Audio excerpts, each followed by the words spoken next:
Hello friends, मैं हूं सन्मय प्रकाश और आप देख रहे हैं यूट्यूब चैनल सरकारी जॉब न्यूज़। सबसे पहले इंपॉर्टेंट टॉपिक्स और क्वेश्चंस को देख लेते हैं कि इस वीडियो में क्या क्या है।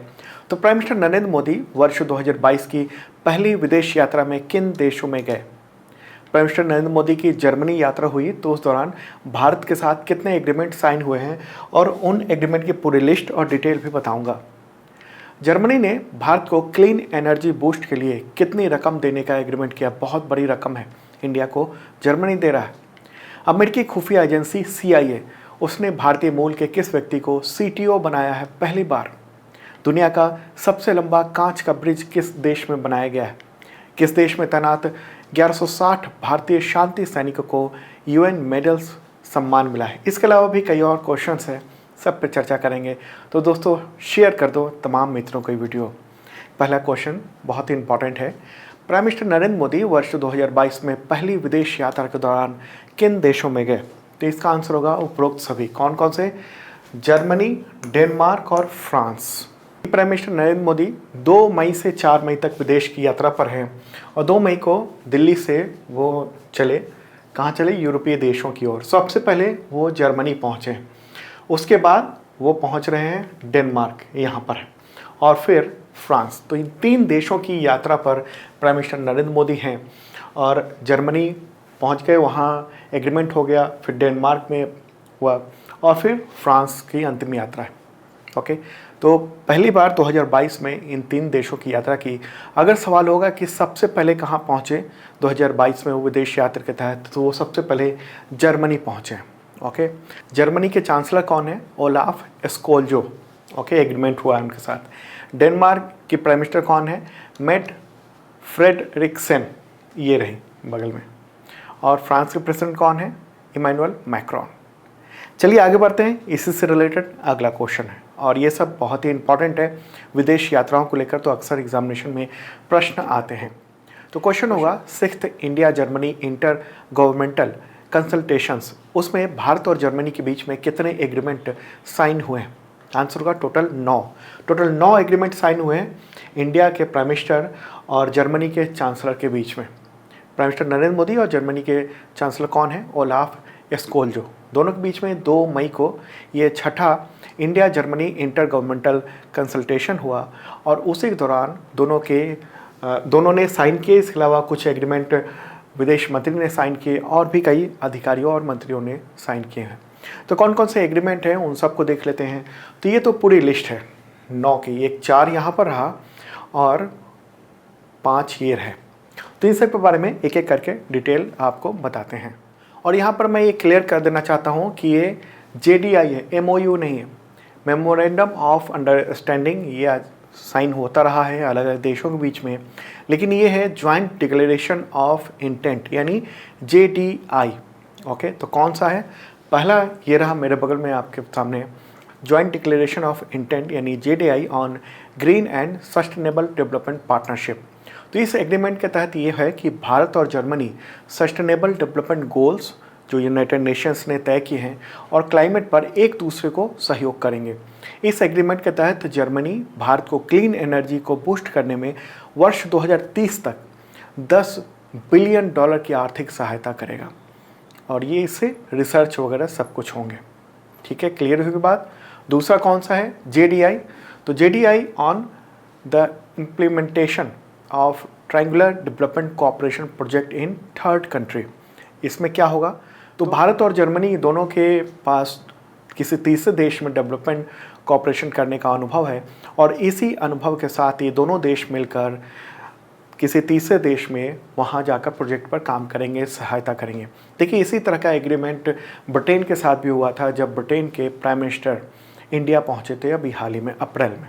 ओके, तो जैसे चीन ये कोशिश रहती है उसको कि वो दूसरे देश में, अलग देश में जाकर वहाँ पर फंडिंग करे, तो इसी तरीके से इंडिया और जर्मनी ये दोनों मिलकर किसी तीसरे देश में जाकर जो गरीब देश हैं, डेवलपिंग कंट्री हैं, उनको मदद करेगा, उनको टेक्नोलॉजी प्रोवाइड करेगा और इंडिया से ये सब टेक्नोलॉजी और ये सब सपोर्ट है वो दिया जाएगा। ओके, तीसरा है agreement JDI on to establish a direct encrypted between MEA and German foreign office. मतलब कि जब चाहे तब इंडिया के फॉरेन जो मिनिस्ट्री है और जर्मनी का जो फॉरेन मिनिस्ट्री है वो दोनों आपस में बातचीत कर पाएंगे और वो इनक्रिप्टेड होगा और कि कोई तीसरा देश उसमें उसको सुन नहीं पाएगा, उसको देख नहीं पाएगा। ओके। चौथा एग्रीमेंट है Indo German development corporation regarding renewable energy partnership. इस एग्रीमेंट के तहत इनोवेटिव सोलर एनर्जी और जो अदर नवीनीकरणीय ऊर्जा है उस पर फोकस किया गया है और इसके लिए जर्मनी ने 2025 तक 1 बिलियन यूरो तक रियायती लोन और वित्तीय सहायता, तकनीकी सहयोग देने का इरादा किया है जर्मनी के चांसलर ने। ओके। पांचवा क्या है तो JDI on comprehensive migration and mobility partnership. इसके तहत ये होगा कि जो स्टूडेंट्स हैं और प्रोफेशनल हैं, रिसर्चर्स हैं, उनको दोनों देश एक दूसरे के बीच में माइग्रेशन की बाधा कम करने में मदद करेगा। मतलब इंडिया के जो रिसर्चर्स हैं, स्टूडेंट हैं, प्रोफेशनल्स हैं, वो जर्मनी जा सकेंगे, आसानी से वहाँ पर रह सकेंगे, काम कर सकेंगे और जर्मनी के लोग यहाँ पर काम कर सकेंगे। इसके अलावा जो अवैध प्रवास से संबंधित चुनौतियाँ हैं उसका भी समाधान किया जाएगा। अगला एग्रीमेंट क्या है JDI on continuations of the cooperation in the field of advanced training of corporate executive and junior executives from India। इस एग्रीमेंट के तहत ये हुआ कि कॉरपोरेट मैनेजर्स जो हैं उनकी ट्रेनिंग के लिए वो प्रोग्राम होंगे, दोनों देश प्रोग्राम चलाएगा। उसके तहत जो कॉरपोरेट सेक्टर के लोग हैं उन सबको ट्रेनिंग दी जाएगी। ओके। इंडस्ट्री को बेहतर करने की कोशिश की जाएगी इसके थ्रू। सातवां एग्रीमेंट क्या है तो Indo German green hydrogen task force, उस पर भी एग्रीमेंट हुआ है। लक्ष्य यही है कि दोनों देश ग्रीन हाइड्रोजन के इंफ्रास्ट्रक्चर को बढ़ावा देंगे। और आठवां है JDI ऑन एग्री इकोलॉजी, यानी ग्रामीण क्षेत्रों के लोगों और जो छोटे किसान हैं उनकी इनकम, फूड सिक्योरिटी, अच्छी मिट्टी, ये सब कैसे उपलब्ध हो इसके लिए कोशिश करेंगे दोनों देश। और नौवां जो एग्रीमेंट है वो है JDI on forest landscape restoration. मतलब जो जंगल के इलाके हैं उसको मेंटेन करना, उसके जंगल को और बढ़ावा देना, वो कैसे होगा वो सब दोनों देश ये तय करेंगे। तो इंडिया और जर्मनी दोनों ने ये 9 एग्रीमेंट किए हैं। बहुत ही इंपॉर्टेंट ये एग्रीमेंट है। इससे रिलेटेड जो भी मैंने बताया वो क्वेश्चन हो सकता है कि आपसे पूछा जाए। ओके। और इन्हीं एग्रीमेंट से अगला क्वेश्चन मैं बता रहा हूँ और ये है जर्मनी ने भारत को क्लीन एनर्जी बूस्ट करने के लिए कितनी रकम देने का एग्रीमेंट किया है। तो इसका आंसर बताते हैं। उससे पहले इन्फॉर्म कर दूं कि 2022 का अब तक का total current affairs PDF available हो चुका है, इस वीडियो के डिस्क्रिप्शन में चेक कर लेना। और उसका वीडियो भी आ रहा है अप्रैल का, खास तौर पर वीडियो वो 5 मई को सुबह 11 बजे आपको वीडियो देखने को मिलेगा। और 6 मई को हम देंगे जनवरी से लेकर अप्रैल तक का total current affairs live video. तो आप देखना ज़रूर, आपके तमाम जो भी एग्जामिनेशंस आने वाले हैं उन सब में काम आएगा। और आप ले सकते हैं मेंबरशिप, 1 साल का 1 ईयर का मेंबरशिप है। जब से आप लेते हैं तब से ये 1 साल तक का चालू होता है और इसके थ्रू आपको मिलता है करंट अफेयर्स का PDF। ये जो अप्रैल का PDF है और जनवरी से अप्रैल तक का, वो सब इसी मेंबरशिप के थ्रू मिलता है। और ये PDF हर सप्ताह, हर महीने, हर 6 महीने पे, तिमाही पे, 6 माही और पूरे साल के भी मिलते हैं। वीकली मॉक टेस्ट भी आयोजित होता है ताकि करंट अफेयर्स की तैयारी आप कर सकते हैं। Exam based monthly test series भी होता है, चाहे SSC हो, रेलवे हो, PET हो, UPSC हो, उन सब का। और 40% डिस्काउंट है उन बुक्स पे, तो देखना ज़रूर। और वीडियो ज़रूर देखना 5 और 6 तारीख को सुबह 11 बजे। तो क्वेश्चन ये था कि जर्मनी ने भारत को क्लीन एनर्जी बूस्ट करने के लिए कितनी रकम देने का एग्रीमेंट किया है। आंसर होगा 10 बिलियन यूरो। ओके। ये 10 बिलियन यूरो इसका आंसर होगा ये। अगर हम इसको डॉलर में कन्वर्ट करेंगे तो 10.5 बिलियन डॉलर ये कन्वर्ट करके होगा। ओके। और ये एग्रीमेंट हुआ है जॉइंट डिक्लेरेशन ऑफ इंटेंट, यानी JDI on green and sustainable development partnership के तहत। इस एग्रीमेंट के तहत जर्मनी जो है वो भारत को क्लीन एनर्जी को बूस्ट करने के लिए वर्ष 2030 तक 10 बिलियन यूरो की आर्थिक सहायता प्रदान करेगा। और इस सहायता के बदौलत इंडिया और जर्मनी की रिसर्च एंड डेवलपमेंट वो टीमें काम करेंगी और उसको प्रमोट किया जाएगा। ओके। सस्टेनेबल डेवलपमेंट के लिए, जो क्लीन और ग्रीन एनर्जी है उस सब के लिए। ओके। प्राइवेट निवेश को भी बढ़ावा दिया जा सकेगा ताकि फंडिंग आसानी से हो सके। चलिए आगे बढ़ते हैं, अगला क्वेश्चन लेते हैं। अमेरिकी खुफिया एजेंसी CIA ने पहला चीफ टेक्नोलॉजी ऑफिसर यानी CTO के पद पर किस भारतीय मूल के व्यक्ति को नियुक्त किया है? ये बहुत ही इम्पोर्टेंट पद है और CIA को आप जानते होंगे, दुनिया के ऐसा कोई देश नहीं है जहाँ पर उसके एजेंट ना हो, ऐसा कहा जाता है। इस क्वेश्चन का आंसर होगा नंद मूलचंदानी। तो ये क्वेश्चन तो आप ध्यान कर देना, ध्यान रखना बिल्कुल, क्योंकि ये इम्पॉर्टेंट क्वेश्चन हो जाता है। इस बात की जानकारी CIA ने दी है। न्यूज़ भी आप देख रहे हैं, द हिंदू ने प्रमुखता से इस खबर को कवर किया है। CIA का फुल फॉर्म क्या होता है? Central intelligence agency. ओके, तो CIA के डायरेक्टर ने कहा है, CIA के डायरेक्टर कौन है? विलियम जे बंस। तो उन्होंने ये कहा है कि नंद मूलचंदानी को नियुक्त किया गया है, भारतीय मूल के हैं और सिलिकॉन वैली के साथ साथ अमेरिकी रक्षा मंत्रालय में भी काम कर चुके हैं। IT एक्सपर्ट हैं, 25 साल का अनुभव है और इन्होंने पढ़ाई दिल्ली से की थी। दिल्ली में एक स्कूल है ब्लू बेल्स स्कूल इंटरनेशनल, वहाँ से उन्होंने 12th तक की पढ़ाई की और इसके बाद वो ग्रेजुएशन करने के लिए अमेरिका चले गए। अमेरिका के स्टैनफोर्ड यूनिवर्सिटी में वहाँ से मैनेजमेंट में मास्टर ऑफ साइंस की डिग्री ली। हार्वर्ड यूनिवर्सिटी भी गए, वहाँ पर पब्लिक एडमिनिस्ट्रेशन में मास्टर की डिग्री ली और कई वो सफल स्टार्टअप बना चुके हैं, लेकिन अब वो अमेरिकी नागरिक हैं। ओके, वो उन्होंने अमेरिका में जाकर नागरिकता ले लिए। CIA जो है वो बहुत ही बड़ी एजेंसी है। अमेरिका की जो फर्स्ट लाइन ऑफ डिफेंस कहा जाता है इसको, CIA को। स्थापना हुई थी 1947 में और इसका मुख्यालय कहाँ पर है? अमेरिका के वर्जीनिया में। अब सवाल है कि CIA कैसे काम करती है। देखिए, अलग अलग देशों की खुफिया जानकारी इकट्ठा करती है, जिसे राष्ट्रपति, वहाँ के जो प्रेसिडेंट हैं, राष्ट्रीय सुरक्षा परिषद, इन सब से साझा किया जाता है।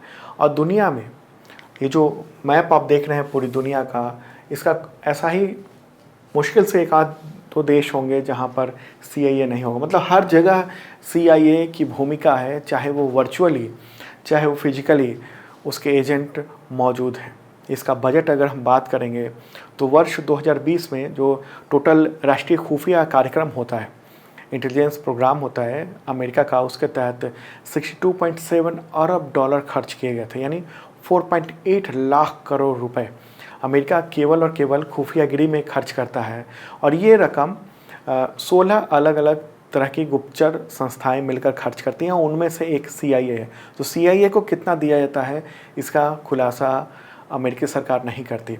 आप सोचिए कि पूरी दुनिया में खुफियागिरी करने के लिए, गुप्तचरगिरी करने के लिए वो 4.8 लाख करोड़ रुपए खर्च करता है और इसी के आसपास भारत का डिफेंस बजट है, मतलब इतना ज़्यादा वो खर्च करता है। दुनिया के 100 से ज़्यादा देश ऐसे हैं जिसके GDP अमेरिका के जो राष्ट्रीय खुफिया कार्यक्रम है उससे, उसके बजट से भी कम है। अमेरिका हालांकि कभी नहीं बताता कि उसने जो खुफिया एजेंसी है CIA उसको एक्चुअल में कितने पैसे दिए हैं। आपको बताऊं कि 2013 में अमेरिकी अखबार वाशिंगटन पोस्ट ने एडवर्ड स्नोडेन, जो कि पहले अमेरिका के डिफेंस में ही काम करते थे, वहाँ की सेना में काम करते थे, उन्होंने बहुत सारे डेटा निकाल के वाशिंगटन पोस्ट को दिया था और उसमें बहुत सारे खुलासे किए गए थे बजट को लेकर भी। तो इसमें यह था कि 30,000 करोड़ से ज़्यादा केवल मानवीय जासूसी में CIA खर्च करता है और इनमें से 440 करोड़ रुपए केवल दुनिया भर में जो फैले उसके जासूस हैं उसको फर्जी पहचान देने में खर्च किए जाते हैं। तो इसी CIA की बदौलत अमेरिका अभी वर्ल्ड लीडर बना हुआ है और उसी के जो CTO के पद पर, और ये पहले CTO हैं, चीफ टेक्निकल ऑफिसर, उसके पद पर नंद मूलचंदानी को नियुक्त किया गया है, जो कि हैं भारतीय मूल के। चलिए आगे बढ़ते हैं, अगला क्वेश्चन लेते हैं। दुनिया का सबसे लंबा कांच का ब्रिज, ग्लास बॉटम ब्रिज, किस देश में बना है? कांच का ब्रिज मतलब ये मत समझ लें कांच से ही पूरा बना हुआ है। यहाँ पर आप देख लें ग्लास बॉटम ब्रिज, ब्रिज के नीचे कांच लगा हुआ है, ठीक है, जिस पर चलते हैं। आंसर होगा वियतनाम। वियतनाम में है ये और इस ब्रिज को आम लोगों के लिए अभी हाल ही में खोला गया है। न्यूज़ भी आप देख रहे हैं इंडियन एक्सप्रेस में, और ब्रिज का एक वीडियो मैं दिखाता हूँ आपको। शानदार ब्रिज है, बहुत ही लंबा, बहुत ही बड़ा। वियतनाम में कहाँ पर स्थित है? नॉर्थ वेस्ट सनला में स्थित है और इसका नाम क्या रखा गया है? बाक लॉन्ग ब्रिज। और ये दो पहाड़ियों को जोड़ता है इस तरीके से, और ये काफ़ी लंबा है। और ज़मीन से ऊंचाई कितनी है इस ब्रिज की? तो लगभग 500 फीट, और लंबाई 2000 फीट है इस ब्रिज की। तो ये ख़ास तौर पर ब्रिज है, इसके नीचे का जो हिस्सा है वो कांच का है, तो ऐसे चलने पर नीचे का पूरा नज़ारा दिखाई देता है। और इसने किसको पछाड़ दिया है? तो चीन में एक ब्रिज था 526 मीटर लंबा, उसको पछाड़ दिया है। वियतनाम को भी देख लेते हैं मैप में, कहाँ पर है वियतनाम। और ये रहा प्यारा भारत वर्ल्ड में, और अब देखेंगे आप यहाँ पर है ये वियतनाम। ओके, इधर चाइना है, इधर कंबोडिया है, लाओस है उस तरफ, और ये है साउथ चाइना सी। ओके, ये साउथ चाइना सी है। ओके, तो यहाँ पर ये रहा, ये काफ़ी लंबा है, इसकी दूरी लंबा सा देश है ये वियतनाम, और इधर रहा प्यारा भारत। ओके, तो वियतनाम तक बाई रोड भी जा सकता है, इधर नॉर्थ ईस्ट के थ्रू म्यांमार होते हुए और लाओस होते हुए इंडिया ने कोशिश की है कि इधर से रास्ता एक यहाँ तक पहुँच जाए, बनाया जा सके। ओके, तो इम्पॉर्टेंट बात है ये। हाँ, वियतनाम की कैपिटल क्या है? हनोई। करेंसी क्या है? वियतनामी डोंग। प्रेसिडेंट कौन है? गुएन जुआंग। प्राइम मिनिस्टर कौन है? फुम मिन चिन्हो। Okay, Vietnam. मेरी कोशिश रहती है कि आपको करंट अफेयर्स के साथ साथ मैप की भी पूरी समझ हो जाए, क्योंकि एग्जामिनेशंस में ज्योग्राफी और मैप तो इम्पॉर्टेंट होते ही हैं। कैसा लग रहा है कमेंट बॉक्स में ज़रूर बताना।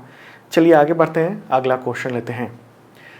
किस देश में तैनात 1160 भारतीय शांति सैनिकों यानी पीस कीपर्स को यूएन मेडल्स सम्मान मिला? आंसर होगा south Sudan. Okay, south Sudan में जो शांति सैनिक तैनात हैं यूनाइटेड नेशंस के द्वारा, और वो भारतीय शांति सैनिक हैं। इंडियन आर्मी, नेवी और एयरफोर्स से शांति सैनिक के लिए लोग चुने जाते हैं और वो भेजे जाते हैं अलग अलग यूनाइटेड नेशंस के प्रोग्राम के लिए। तो न्यूज़ भी आप देख रहे हैं, द हिंदू ने काफ़ी प्रमुखता से इसको पब्लिश किया है। ओके, तो ये संयुक्त राष्ट्र ने ये सम्मान दिया है, और इस पीस कीपर्स में सैनिक भी हैं, पुलिस भी है, सिविलियन भी है इंडिया के। ओके, तो यूएन मेडल्स अवार्ड अप्रैल में दिए गए हैं, और इस बात की जानकारी United Nations mission in south Sudan यानी UNMISS उसने ये दी है। क्यों मिले हैं मेडल्स? तो ये पीस कीपर्स जो हैं इंडिया के, वो यूनाइटेड नेशंस मिशन के तहत वहाँ पर सेवाएं दे रहे हैं। वहाँ की जो घरेलू स्थिति है उसकी स्थिति ठीक नहीं है। एक बार दिखा देते हैं मैप में कि साउथ सूडान है कहाँ पर। ओके, तो उससे काफ़ी कुछ आपको समझ में आ जाएगा। तो मैप में देखते हैं, ये है अफ्रीका, अफ्रीकी देश है, उसमें यहाँ पर है ये साउथ सूडान। ओके, ये रहा साउथ सूडान, और यहाँ के राष्ट्रपति कौन है? सल्वा किर मायार्डितो। करेंसी क्या चलती है? South Sudanese pound. राजधानी क्या है? जुबा। ओके, और इसी के पास में है, यहाँ पर है सूडान। ये वाला हिस्सा सूडान है और ये वाला हिस्सा साउथ सूडान है। ओके, तो साउथ सूडान और सूडान पहले एक ही थे। 2011 में दो देशों में बट गया, एक हिस्सा बन गया साउथ सूडान, जबकि दूसरा बना नॉर्थ सूडान। लेकिन नॉर्थ वाला जो सूडान था उसने अपना नाम सिर्फ सूडान ही रख लिया, और ये इधर साउथ सूडान रह गया। तो वहाँ पर गृह युद्ध सा माहौल है, और इसलिए यूनाइटेड नेशंस ने शांति सैनिक वहाँ पर तैनात किए हुए हैं। Okay, UN peace keeping mission होता है, और उसमें कितने भारतीय अभी काम कर रहे हैं अलग अलग देशों में। आपको बताऊं कि दुनिया के बहुत सारे देशों में पीस कीपिंग यूनाइटेड नेशंस के द्वारा चलाया जा रहा है, और 125 से ज़्यादा देशों के 1 लाख से ज़्यादा सैन्य, पुलिसकर्मी, नागरिक वो काम कर रहे हैं पीस मिशन में, और 14 पीस मिशन चल रहे हैं पूरी दुनिया में। ओके, और इसमें भारत के कितने हैं? तो 2385 भारतीय जो है वो पीस कीपिंग अभियान में चल रहे हैं। अलग अलग देशों में अलग अलग अभियान हैं, जैसे ये सब अलग अलग देशों में और अलग अलग जगहों पे ये पीस कीपिंग अभियान चल रहा है, और इंडिया की प्रमुख भूमिका है इसमें। आगे बढ़ें, अगला क्वेश्चन लेते हैं। इंटरनेशनल डार्क स्काई वीक 2022 कब से कब तक मनाया गया? आंसर होगा 22 से 30 अप्रैल तक। ओके, और ये डार्क स्काई वीक है, ये बहुत ही इम्पॉर्टेंट है। इस वीक को दुनिया के बहुत सारे देशों में मनाया जाता है, कार्यक्रम किए जाते हैं, और ख़ासतौर पर एस्ट्रो फोटोग्राफी सीखने के लिए भी ये सप्ताह काम आता है। ओके, देखिए इस दिवस का एक इम्पॉर्टेंस भी है और आपके एग्जामिनेशन में भी इम्पॉर्टेंट है कि ये ख़ास तौर पे दिवस जो है वो मनाया जाता है इस वजह से कि लाइट पॉल्यूशन भी हो रहा है। आप सोच रहे होंगे लाइट पॉल्यूशन क्या है?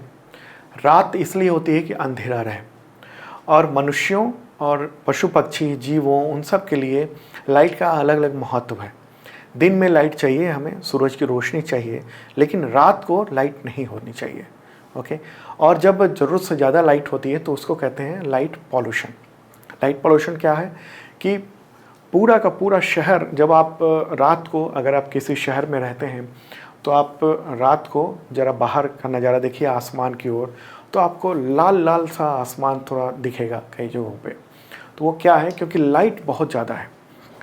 लाइट कहाँ से आ रही है? तो अलग अलग घरों में जल रही है लाइटें, रात को घर के बाहर जल रही हैं, सड़कों पे बहुत ज़्यादा लाइट चल रही है, मतलब जितनी ज़रूरत है उससे भी ज़्यादा लाइट सड़कों पे जलाई जा रही है चकाचौंध के साथ, जिसकी उतनी ज़रूरत नहीं है।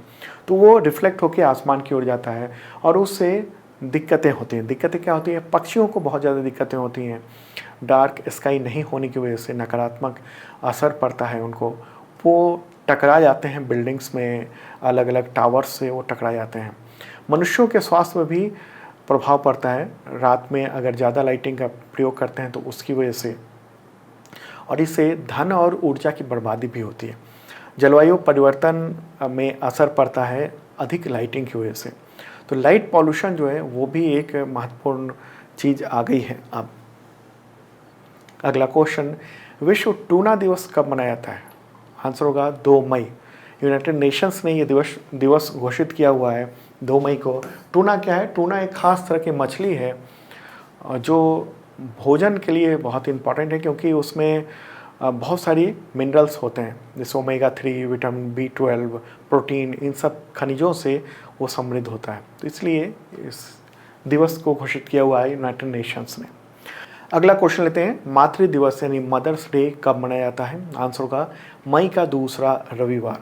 और इस बार कब मनाया जाएगा? तो 8 मई को मनाया जाएगा इस बार मदर्स डे। ओके, आगे बढ़ते हैं, अगला क्वेश्चन लेते हैं, विश्व हास्य दिवस कब मनाया जाता है? आंसर होगा मई का पहला रविवार। और इस बार कब मनाया गया ये दिवस? तो वर्ष 2022 में ये 1 मई को आयोजित हुआ है ये दिवस।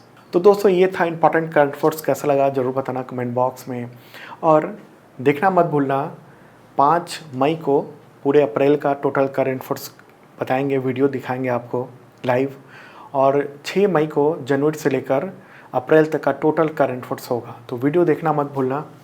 ओके, चलिए अब मिलते हैं अगले वीडियो में।